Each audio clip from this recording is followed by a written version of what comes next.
Hello friends, how are you? I hope you might be well.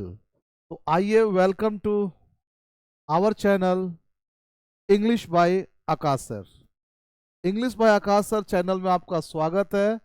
आशा है कि आपने YouTube वाला कॉपी बना दिया होगा और उस पे आप वर्कआउट कर रहे होंगे। तो आइए एक शानदार वीडियो के साथ में आया हूं और आपको बताने के लिए कि जो भी मेरे बच्चे जो हैं हिंदी मीडियम से इंग्लिश सीखना चाहते हैं उनके लिए बहुत ज़बरदस्त है। और ये 10 दिनों का कोर्स है और आज मैं ये 7 बजे हर सैटरडे को एक वीडियो के साथ में आता हूं। जो ये कोर्स 10 डेज का है, आप इसे यूट्यूब कॉपी बनाकर और ये शानदार तरीके से आप इंग्लिश को सीख सकते हैं।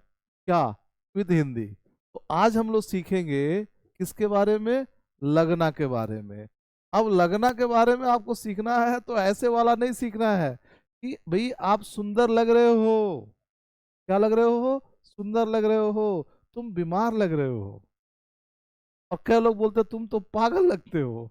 राइट ना? तो वो लगना की बात नहीं कर रहा हूँ जो आप सोच रहे हैं कि यू लुक ब्यूटीफुल और यू लुक हैंडसम। मैं आज बात करने जा रहा हूं कि आपको लगना, जैसे आपको बोलना पड़े कि वह रोने लगेगी, वह सोचने लगता है और तुम हमेशा बीच में बोलने लगते हो।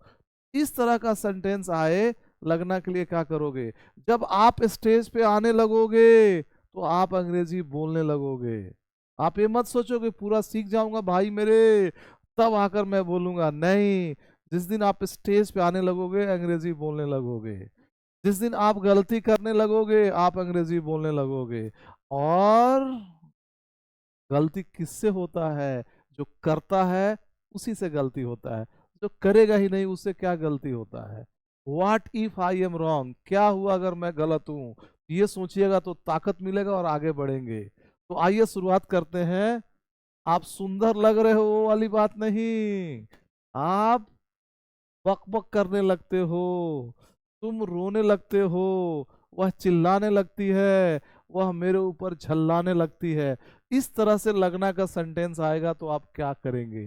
कैसे बनाएंगे? तो आइए वो सारे बच्चों के लिए जो सोचते हैं कि sir I want to learn English but मैं हिंदी के साथ सीखना चाहता हूं, उनके लिए ये बहुत काम का है। और आइए शुरुआत करते हैं। आई मीन रामबाण है। तो आइए स्टार्ट करते हैं कि कैसे इस चीज को आप देखेंगे और इस्तेमाल करेंगे। तो सबसे पहला चीज जो है लगना का अनुवाद में, कि जब किसी वाक्य के अंत में लगता है, लगती है, लगते हैं सेंटेंस आ जाए तो वैसे वाक्यों को आप कैसे बनाएंगे? देखिए मैंने अभी एक बात बताया आपको, जो आप इसको सीखते चले कि लगना का अंग्रेजी जो होता है ये समझ लीजिए, ये बहुत काम का चीज है। देखिए लुक का मतलब क्या होता है? सबसे पहला तो परेशानी ये आता है कि बच्चा समझता है कि सर सी मतलब भी देखना और लुक मतलब भी देखना, इस दो में अंतर समझा दो सर। तो मैं आपको बताते चलूं, सी मतलब देखना नहीं होता है। सी मतलब होता है दिखाई देना। जब भी आंख खुलेगा आपको कोई चीज दिख जाएगा, उसमें आपका प्रयास नहीं होता है। तो जो आंख खुलेगा तो कुछ दिखाई दे देगा। तो सी का मतलब होता है एक्चुअली दिखाई देना। तो जब भी आप आंख खोलिएगा तो क्या होगा? दिखाई दे देगा। तो इसीलिए देखिएगा सी को जो यूज करते हैं तो इसमें सर लोग बोलते हैं स्टेट वर्ब आईएनजी नहीं लगाइएगा। और लुक का मतलब देखना तो होता है, लेकिन जब आपका एफर्ट लगता है, एफर्ट लगता है मतलब आपका प्रयास लगता है, तब कहते हैं कि लुक एट दिस पिक्चर। तो हम लोग कहते हैं वाओ यही है, बहुत अच्छा, अरे तो यही शर्ट है जो तुम पहना है इसमें। तो ऐसे आपका एफर्ट उसमें लग रहा है, जिसमें आपका प्रयास लगता है उसको लुक लगाते हैं। जैसे एक वर्ड और सीखते चलिए लगे हाथ, ये है हियर और एक वर्ड है लिसन। तो लिसन का मतलब भी सुनना होता है और हियर का मतलब सुनना होता है। देख लीजिए ये कान है, ढक्कन तो लगा नहीं सकते हैं तो कहीं बाहरी साउंड आपको आ जाएगा, जिसमें आपका प्रयास नहीं करे, बाहरी साउंड आ जाए तो हियर होता है। और आप ध्यान लगाते हैं, आप प्रयास करते हैं कि मुझे सुनाई दे दे। क्या सुनाई दे दे? आपका ध्यान सुनाई दे दे। आप अपना ध्यान लगाते हैं कि ए, तब जाकर हुआ लिसनिंग। तो कई बार हम लोग कुछ ध्यान से सुनते हैं और सामने वाला बातचीत करता था, हम लोग कहते हैं, डोंट क्राई, मत चिल्लाओ, मत रो, डोंट शट अप, राइट ना, डोंट शाउट, चिल्लाओ मत, I am listening to the music, मैं गाने सुन रहा हूँ। अब वो गाना सुन रहे तो आप ध्यान से लगाए हुए हैं। तो कोई भी चीज अगर आपके अंदर यहाँ कान में आ रहा है तो हियर होगा, और जो आप ध्यान लगा रहे हैं, आप सुनना चाह रहे हैं, वो लिसन होगा। इसलिए आज के बाद से लिसन टू मी बोलिएगा फ्रेंड्स, ना बोलिएगा हियर मी। और सी मतलब दिखाई देना, आंख खुलेगा तो दिखाई दे देगा, और जब प्रयास लगाएंगे तो लुक मतलब देखना होता है। लेकिन कहानी अभी खत्म नहीं हुई है। लुक का मतलब क्या होता है? देखिए, लुक का दो मतलब होता है। एक होता है दिखना, हाँ दिखना कह रहा हूं, दुखना नहीं कह रहा हूं। दिखना मतलब लगना। और ये जो वर्ब में है, स्टेट वर्ब है, और इसमें आईएनजी नहीं लगेगा। तो आपको बोलना हो तुम सुंदर लग रही हो, तो यू लुक ब्यूटीफुल। और लड़का होगा तो हैंडसम। याद रखिएगा, इसमें डी का उच्चारण नहीं कीजिएगा। हैंडसम थोड़ा नाक से आवाज आने दीजिएगा। हैंडसम जैसे सैंडविच, तो यू लुक ब्यूटीफुल। लड़का होगा तो यू लुक हैंडसम। याद रखिएगा, इसमें आपका हिंदी क्या होगा? अब यह देखिएगा, तुम सुंदर देख नहीं रहे हो, दिख रहे हो अर्थात लग रहे हो। लेकिन इसी लुक का मतलब देखना होता है। लेकिन कौन सा देखना? जिसमें आपका एफर्ट लग रहा होगा, वहां लुक होता है। तो ये दिखना का बात हो गया, लुक का मतलब ये हो गया। तो उस तरह से ये लगना की बात मैं नहीं कर रहा हूं कि तुम मरीज दिख रहे हो यानी लग रहे हो। मैं तो ये बात कर रहा हूं कि किसी शब्द के बाद में, अंत में, किसी सेंटेंस के अंत में कौन सा वर्ड हो भाई मेरे? लगना हो। और उस लगना के पहले एक और वर्ब हो, एक और क्रिया हो। क्योंकि सुंदर लगना एडजेक्टिव था, हैंडसम एडजेक्टिव था, राइट ना। बीमार, पेशेंट, क्या था? नाउन था। लेकिन मैं इस लगना के पहले एक और वर्ब, जैसे रोने लगते हो, तो देखिएगा, रोने लगते हो, सोचने लगते हो, सोचने लगते हो, बक बक करने लगते हो, खाने लगते हो, बीच में बोलने लगते हो, यानी ये लगना है। उसके पहले अगर एक और वर्ब हो तो उसमें जो आप सोच रहे हैं एकदम नहीं लगेगा। तो क्या लगेगा? उससे वाक्यों में ध्यान रखिएगा, स्टार्ट और बिगिन टू लगाकर, दो वर्ड लगाकर यूज करते हैं। एक तो स्टार्ट लगाएंगे और एक बिगिन लगाएंगे, और ये दोनों से आप इसका इस्तेमाल कर सकते हैं कि लगना की यूज। लेकिन लगना कौन? लगना के पहले एक और वर्ब हो तब। आइए सेंटेंस देखते हैं। पहले तो इसका रूल्स जान जाते हैं, नॉर्म्स जान जाते हैं। सब्जेक्ट प्लस बिगिन, बिगिंस, इसको बिगिंस पढ़िएगा, बिगेन बिगन मत बोलिएगा, बिगिन। सब्जेक्ट प्लस बिगिन और बिगिंस, टू प्लस भी वन प्लस ऑब्जेक्ट। और दूसरा जो नियम है, सब्जेक्ट प्लस स्टार्ट और स्टार्ट्स भी फोर प्लस ऑब्जेक्ट। अब सेंटेंस देखिएगा, सेंटेंस से आप हंसने लगते हो, तो जब आप हंसने लगते हो तो यहाँ क्या होगा?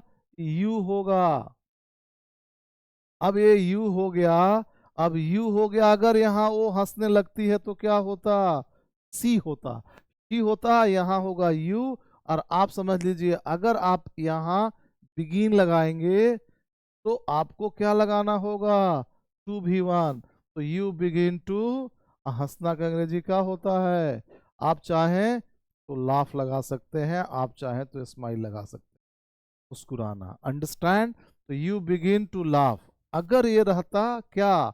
वो मुस्कुराने लगती है, तो सी के साथ क्या हो जाएगा? आपको सबको मालूम है, क्योंकि थर्ड पर्सन सिंगुलर नंबर होगा तो बिगिंस लगेगा और टू लाफ।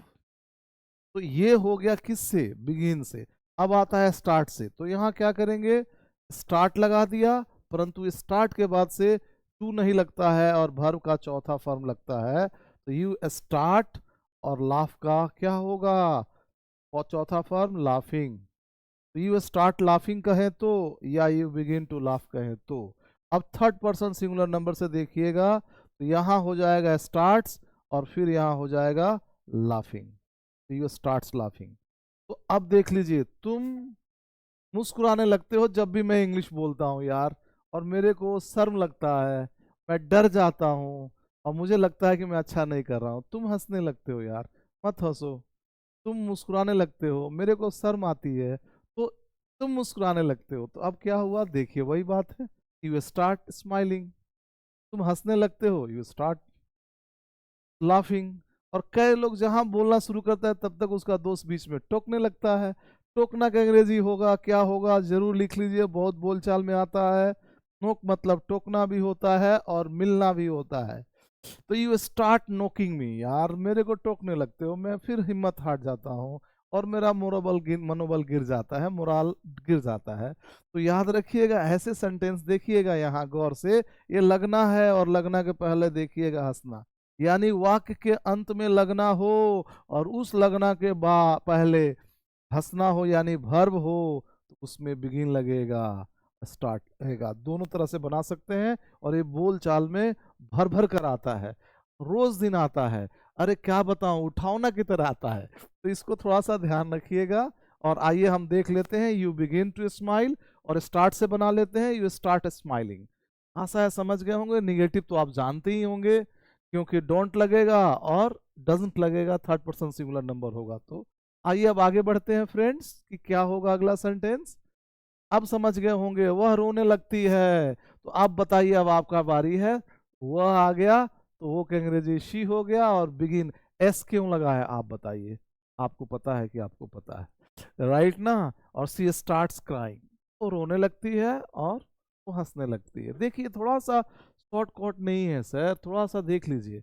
उतना तो हमारे एक बहुत अच्छे दोस्त हैं, और उन्होंने बोला कि सर मैं तो बहुत बड़ा बिजनेसमैन हूँ अपने शहर का, और मैं विदेशों में जाते रहता हूँ तो मुझे बहुत दिक्कत होता है। तो आप मुझे ऐसा कीजिए कि आप तो इंग्लिश लैंग्वेज का ट्रेनर हैं, मुझे कुछ ऐसा अंग्रेजी सिखा दीजिए कि मैं विदेश में जाऊं तो मैं थोड़ा बहुत काम चलाने लायक इंग्लिश बोल लूं। तो आप बताइए थोड़ा सा, ये कितना दिन में आप सिखा दीजिएगा। हम क्या, बस आपको तो मैं 15 मिनट में सिखा दूंगा। बोला अरे 15 मिनट में हो जाएगा? हम कहा एकदम हो जाएगा, बिल्कुल हो जाएगा, क्यों नहीं होगा। तो उन्होंने बोला ऐसा है? हम कहे तो, बोला इसके लिए क्या करना पड़ेगा। हम कहे आपको 1 केजी मिठाई देना पड़ेगा और काजू कतली देना पड़ेगा। बोला अच्छा ऐसा है? हम कहे हाँ। बोला 1.5 केजी मैं दे देता हूँ। हम कहे दीजिए। उन्होंने मंगवाया, मैंने मिठाई को पहले अपने गाड़ी में रख लिया। फिर बोला एक कॉपी लाइए, उन्होंने नया कॉपी मंगवाया। हम कहे बैठ जाइए। बोला क्या हुआ?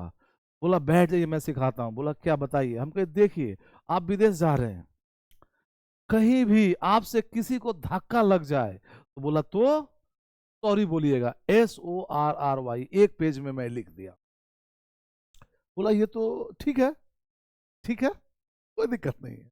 फिर मैंने 1 पेज पलटा और बोला कि देखिए, कोई आपको कुछ भी दे, आपको कुछ भी दे, तो क्या करना है, आपको थैंक यू बोल देना है।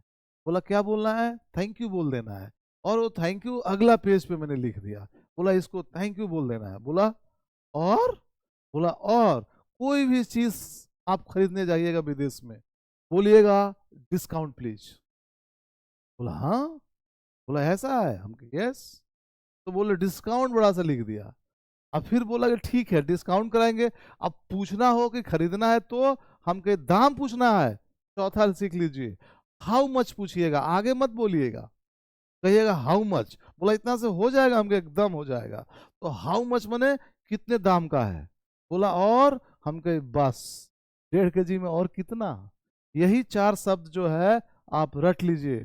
कोई कुछ धक्का लग जाए, कुछ भी हो जाए, सॉरी, कोई कुछ दे थैंक यू, कुछ भी खरीदना हो हाउ मच, अब दाम छुड़ाना हो तो डिस्काउंट प्लीज।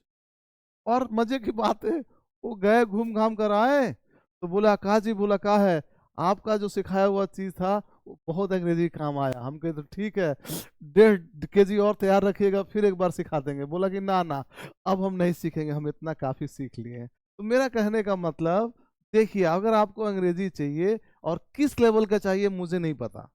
आपको 1 गिलास पानी चाहिए, किसी कहिए हेलो मी वाटर। और दूसरा तरीका है, can you give me water, water टर टर। क्या बच्चा समझेगा, ओ हो ये तो अच्छा है, कम से कम एक क्वेश्चन बनाया है, कैन पहले लगाया है। और एक तीसरा लेवल है, excuse me can I have a glass of water please. अब मुझे नहीं पता आपका कौन सा लेवल चाहिए। खाना कितना भी टेस्टी क्यों ना हो, वो डिपेंड करता है आपका भूख कैसा है। तो जैसे जैसे आपको हम लोग बैट्समैन देखते हैं उस हिसाब से बॉल फेंक देते हैं, और अच्छा आदमी वही है जो सामने वाला को ख्याल रखकर बोलता है। तो आइए सर, वह रोने लगती है। आई होप कुछ सोच रहे हैं क्या? नहीं सोचिए, आप देखिए, आप अच्छा इंग्लिश बोलेंगे, बस ध्यान रखिएगा। सी बिगिंस टू क्राई और सी स्टार्ट्स क्राइंग। अगला वर्ड देखिएगा, क्या वो पढ़ाने लगते हैं? तो भैया क्वेश्चन है तो क्या करेंगे, हेल्पिंग वर्ब को पहले कर देंगे। Does he begin to teach, और देखिएगा डज ही स्टार्ट थिंकिंग और टीचिंग, या कोई वर्ड लगा लेंगे। याद रखिएगा स्टार्ट के बाद वर्ब का चौथा फॉर्म होगा और टू नहीं लगेगा, और टू लगेगा तो V1 लगेगा, और ये क्वेश्चन हो गया। अब देखिए क्वेश्चन हो गया, आप क्यों रोने लगते हैं? क्यों रोने लगते हैं भाई, किसी किसी बात में इतना क्या तकलीफ आ गई? तो आपको बोलना है why do you begin to cry, और स्टार्ट के साथ क्या है आपको पता है, why do you start crying, आप क्यों रोने लगते हो? तो स्टार्ट हो गया, ये हो गया क्वेश्चन। भाई मेरे अब समझ में आ रहा होगा, परंतु परंतु परंतु परंतु किंतु किंतु किंतु, लेकिन लेकिन लेकिन लेकिन, वाक्यों के अंत में लगता था, लगती थी, लगते थे, यानी पास्ट में बात हो, और उस लगता था के पहले एक और क्रिया हो। नहीं तो ध्यान रखिएगा, एक और क्रिया हो तो उसके लिए आपको स्टार्टेड या बिगेन टू V1 लगाना है। तो फॉर्म है subject plus began to V1 object, और subject plus started V4 plus object. अब देखिएगा सेंटेंस, वह रोने लगती थी या वह रोने लगी जब मेरे को देखी। ध्यान रखिएगा, एम आई ड्रैकुला, तो ऐसे सेंटेंस बनाना हो तो सी बिगेन टू क्राई, क्या लगाएंगे, सी बिगेन टू क्राई, और स्टार्ट का पास्ट क्या होगा, मैं जानता हूं कि आप जानते हैं, सी स्टार्टेड क्राइंग, वह रोने लगी। अगर यहां आ जाए कि आप रोने लगे थे इसलिए मैं भी रोने लगा, you started crying, you began to cry, इसको बिगिन नहीं पढ़िएगा, बिगेन है, क्या है, बिगेन, याद रखिएगा। तो ये पास्ट का हो गया। अब यहां होगा वह सोचने लगी, सी बिगेन टू थिंक, और सी स्टार्टेड, जानते हैं मैं जानता हूं, अच्छा सी स्टार्टेड थिंकिंग, और यहाँ TH है, थूक नहीं देना है, त और थ का बीच में बोलना है, थिंकिंग, थिंकिंग नहीं बोलना है। और देखिएगा तुम क्यों डरने लगे, क्यों डरने लगे भाई, क्या कर लेगा वो, इज ही लायन, तो क्या होगा, why did you begin to hesitate, यहाँ गलती है, सुधार लीजिएगा, मेरी टीम की गलती है, यहाँ बिगिन होगा, क्यों, कभी भी डिड लग जाता है तो वर्ब का पहला फॉर्म लगता है, आप सुधार लीजिएगा, कोई बात नहीं, मिस्टेक होता है, mistakes are painful but when they are happen, but a bundle of mistake is called experience. तो इसलिए कोई दिक्कत नहीं है, और आप भी कभी स्टेज से गलती बोल दिए, किसी से इंग्लिश बोल दिए, कोई बात नहीं, सहज रहिए, कोई बात नहीं, ये आखिरी जंग थोड़े है, अगला जंग का तैयारी करेंगे, तो कोई बात नहीं, इसको सुधार लीजिएगा। डिड के बाद वर्ब का पहला फॉर्म होता है।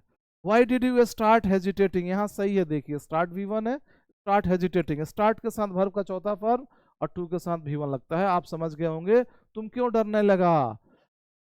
अब देखिए जब मैं स्टेज पे जाने लगा तो अंग्रेजी बोलने लगा, तो क्यों नहीं आने लगे थे, तो जब मैं स्टेज पे जाने लगा अंग्रेजी बोलने लगा, when I began to go to the stage I began to speak English. और मैं सही कह रहा हूं, जब आप स्टेज पे आने लगोगे तो अंग्रेजी बोलने लगोगे भाई मेरे, अब मेरा यूट्यूब चैनल देखने लगोगे तो अंग्रेजी बोलने लगोगे। बोला सर प्रचार कर रहे हो क्या? प्रचार नहीं कर रहा हूं, मैं सही बता रहा हूं। When I started going to the stage I started speaking English, start के साथ वही राम प्यारी कहानी, बट ये पास्ट की बात है, ध्यान रखिएगा। अब आता है फ्यूचर, जब किसी वाक्य के अंत में क्या, देखिएगा, लगोगे, लगेंगी, लगेंगे होगा, तो ऐसे वाक्यों का अनुवाद विल बिगिन टू V1 या विल स्टार्ट V4 का प्रयोग करते हैं। जैसे देख लीजिएगा, सब्जेक्ट प्लस विल और begin to V1 plus object, subject plus will start V4 plus object, आशा है आप लिख रहे होंगे। तो ध्यान रखिएगा, वह रोने लगोगी क्या, अगर तुम उसको छुआ तो, अगर उसको डांटा तो वो रोने लगेगी, अगर, इफ आगे बढ़ा लीजिए, आपके अनुसार अब छोड़ दे रहा हूं मैं आपके लिए, तो वह रोने लगेगी, she will start cry, she will start crying और she will begin to cry if if आगे बढ़ा लीजिएगा। आप अंग्रेजी बोलने लगेंगे अगर यहाँ ज्वाइन करेंगे और यूट्यूब चैनल देखते रहेंगे। अगर अगर अगर आप इंग्लिश बोलने लगेंगे, you will start speaking English. If क्या? If you join rebel, if you watch my YouTube channel English by Akash sir. देखिए, आप लाइक करें और कमेंट जरूर कीजिए। चूंकि 1000 आते हैं व्यूज, लाइक आते हैं 40-50, क्या जाता है आपका एक लाइक से? हम आपको लाइक करने लगेंगे। तो इसको ध्यान रखिए। और ऐसे इस वीडियो के लिए अगर आपके लव वन और डियर वन है, आपके छोटे भाई बहन है, जो भी आप चाहे स्कूलिंग हो और कॉलेज है, उन्हें शेयर कीजिए। ये हमें क्या करना है, अपने बिहार और उत्तर प्रदेश के जो बच्चे जो हैं, जो ब्लर बने हुए हैं, बहुत सारे लोग सोचते हैं कि नहीं उतना अच्छा इंग्लिश नहीं बोल पाते हैं। मुझे पता है कि आप सब लोग, एबिलिटी है आप में, you have potential to achieve great things in life and you can achieve. I know you all have potential. थोड़ा सा उनको भी शेयर कीजिए, अच्छे चीज़ों को अपने लव वन डियर वन को शेयर कीजिए। Understand? I am very happy. तो बच्चे मेरे यूएसए में हैं, उन्होंने देखकर बोला कि sir I saw your channel और I am watching. I was very happy कि चलो भाई दूसरे कोई भी सीख रहा है तो देखिएगा। सी विल बिगिन टू क्राई और सी विल स्टार्ट क्राइंग। वह रोने लगेगी अगर इफ आप अंग्रेजी बोलने लगेंगे। अगर अगर if you keep on watching my channel, तो देखिएगा you will begin to speak English. English right ना? अगला देखिएगा, she will start speaking English. वो अंग्रेजी बोलने लगेगी। जब तुम गलती करने लगोगे तो सुपीरियर बनने लगोगे। ध्यान रखिए, जो करता है उसी से गलती होता है। When you start making mistakes you will start becoming superior. दो तरह के लोग होते हैं। एक पहला कहता है कि मैं शुरू नहीं करूंगा क्योंकि गलती हो जाएगा, और दूसरा जो है busy making mistake and becoming superior. कौन बनना चाहेंगे आप? मुझे पता है कि आप सब दूसरे वाला बनना चाहोगे। तो आज से ही शुरुआत कर दीजिए मिस्टेक करना। If you start making mistake you will become, you will start becoming superior. When you start making mistake you will start becoming superior. ध्यान रखिएगा, बिकमिंग सुपीरियर होना है तो आपको गलती करना पड़ेगा। मैं अपने ऑफलाइन क्लास के बच्चों को कहता हूं, बेटा जिस दिन आप 10 बार स्टेज पे आ जाओगे तो आपके मत्था पे वक्ता का लेवल लग जाएगा। इसलिए स्टेज पे आया करो। तो जाते नहीं है, अपने बगल वाले को क्यों नहीं मारते हैं? तुम बोलो तुम बोलो। तो मैं कहता हूं कि जब तुम बोलो तो वही सीखेगा, तुम नहीं सीखोगे। या तो आप सफल हो सकते हैं, या तो पड़ोसी को सफल होते हुए देख सकते हैं और ताली बजा सकते हैं कि वाह, ये मेरे ही साथ आया था, ये सीख गया, लग रहा है हम नहीं सीखे। तो आप खुद सफल होने आए हैं या पड़ोसी को सफल होते हुए देखने के लिए आए हैं? आप खुद सफल होना चाहिए। जी हाँ, अगर मैं यहाँ से बोल रहा हूँ तो मैं पॉपुलर होऊंगा, आप नहीं। अगर आप बोलेंगे तो आप होंगे, कोई बात नहीं। अगर मुझे सदर विधायक बनना हो तो मुझे भाषण देना पड़ेगा। तो मैं बोलूं विधायक जी आइए आप भाषण दीजिए, हम मंत्री बन जाएंगे, हम विधायक बन जाएंगे, तो बोलेंगे जाओ आकाश उधर, और ताली ठोको। यस, मैं क्या कहना चाह रहा हूं, what is the basic inherent motive behind my telling, you all understand. आपको बोलना तो पड़ेगा, तो आपको बोलना पड़ेगा। बकोगे तभी बिकोगे भाई मेरे, इसलिए बोलना पड़ेगा। गलती हुआ तो क्या हुआ, सहज रहिए। मैं भी बोल रहा हूं कहीं एक सेंटेंस गलत हो गया तो क्या हो गया, कोई इशू नहीं। Next time I will try, I will improve, and नए अवतार में अगले बार आएंगे। जी हाँ, क्यों नहीं, नथिंग इज रॉन्ग। इसलिए ध्यान रखिएगा, अगर तुम गलती करने लगोगे, इफ यू, अगर इफ, जब, when you start making mistake you will start becoming superior. जब आप गलती करने लगोगे आप सुपीरियर बनने लगोगे। जब आप इंग्लिश गलती, उल्टा पुल्टा, broken English, when you start speaking broken English you will start becoming good speaker. आप लीड करना शुरू कर देंगे और आप करेक्टिव कोर्स पे जाने लगेंगे। इसलिए रॉन्ग और राइट, इधर रॉन्ग और राइट, नो बडी विन्स, नो बडी लूजेस, इधर यू विन और यू लर्न। या तो आप लर्न करेंगे या तो आप लूज नहीं करते हैं कोई चीज को। ध्यान रखिएगा, या तो आप विन करेंगे या तो लर्न करेंगे, या तो आप जीतेंगे या तो सीखेंगे। और जीतना बंद तो सीखना बंद, सीखना बंद तो जीतना बंद, एक दूसरे से जुड़ा हुआ है। तो स्टार्ट कीजिए। अब देखिएगा, इसलिए मैं कहूंगा कि learn English easily with English, with Hindi. जो बच्चे मेरे थोड़ा सा हिंदी मीडियम में वॉच करेंगे, keep watching this kinds of channel. और ऐसे क्या करना है, लगना का यूज आप कर कर और इस्तेमाल कीजिए। Keep watching my channel English by Akash sir. And इसी तरह से हर सैटरडे के बाद ही फिर अगले सैटरडे कितना बजे, 7 बजे, एक फिर नए चैप्टर के साथ कौन वाला आऊँगा, 8वां। और आई थिंक कि आपको हेल्प कर रहा होगा और आप लाइक भी कर रहे हो। लाइक तो कर रहे हैं, थोड़ा कमेंट। इसी शब्दों के साथ मैं आपसे परमिशन लेता हूँ। Wish you all the best, see you next Saturday 7 बजे। Thank you.